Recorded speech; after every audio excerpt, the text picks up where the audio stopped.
Magandang gabi. Muli tayong nagtagpo sa dapit hapon.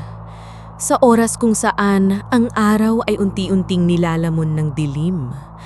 At ang mga lihim na inilihim lang araw ay nagigising.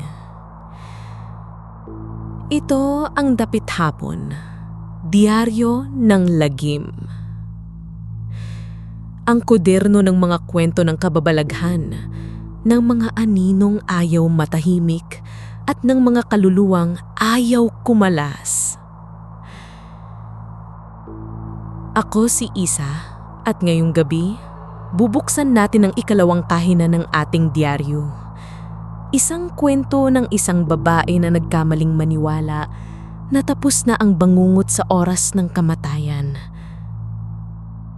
Pero mali siya dahil minsan ang galit ay mas matindi pa kaysa sa mismong kamatayan.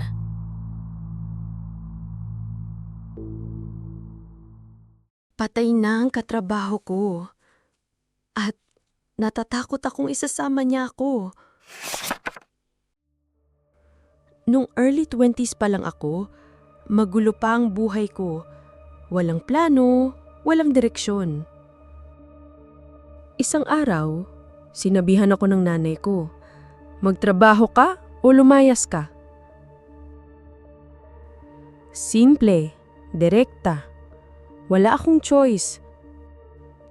Kaya kahit hindi ko alam kung saan magsisimula, naghanap ako ng trabaho. Napasok ako sa isang gasolinahan. Sa simula, masaya naman. Kahit introvert ako at hindi sanay makihalubilo, nagustuhan ko ang pakihamdam ng may trabaho. Hanggang sa dumating siya. Isang bagong empleyado. Noong una, mukhang maayos, mabait magsalita, medyo maginoo na. Pero habang tumatagal, nakikita ko ang mga bitak. Nakikita ko ang mga mata niya, kung paano ito nagiging malamig tuwing may babaeng dumarating. Parang hayop na nag-aabang, parang may binabalakan. At doon ko na-realize kung hindi nila siya kayang tanggalin, hindi rin nila ako kayang tanggalin. Kaya nagbago ako, naging matakang, naging suplada. Hanggang isang araw, tumunog ang telepono. At doon ko nalaman, patay na siya. Namatay siya sa isang malagim na aksidente sa kotse. Akala ko, tapos na ang lahat.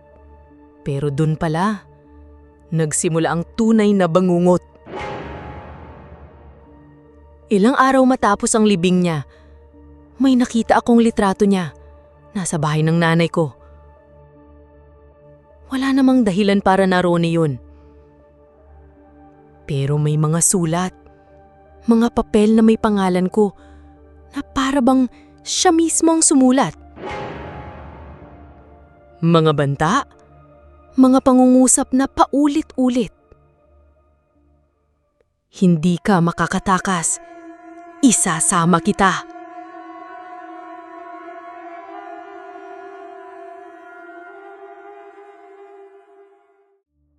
Isang gabi, pagod na pagod ako. Humiga ako sa kama. At nang ibaba ko ang kumot, naroon. Mga lubaha! Nakatago mismo sa ilalim ng kumot ko. At na yun, aalis ang nanay ko. Magbabakasyon siya mag-isa. Iiwan niya akong mag-isa rito. Wala akong kaibigan dito. Wala akong mapupuntahan. Wala akong masisilungan. At habang lumilipas ang mga gabi, mas lalo kong nararamdaman na hindi pa siya tapos. Nagalit pa rin siya. Patay na ang katrabaho ko. At natatakot akong isasama niya ako.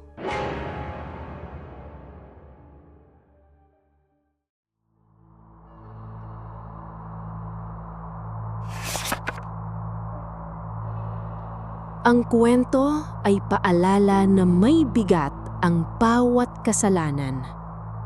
At ang hustisya ay hindi laging nakukuha sa korte ng tao. Minsan, ang tunay na hatol ay dumarating mula sa mga kaluluwang hindi matahimik.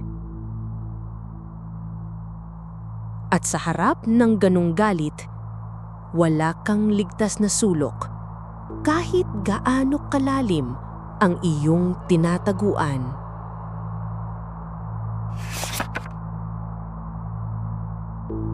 Sa bawat sulok ng mundong ito, may mga taong hindi mo gugustuhing maging kaaway.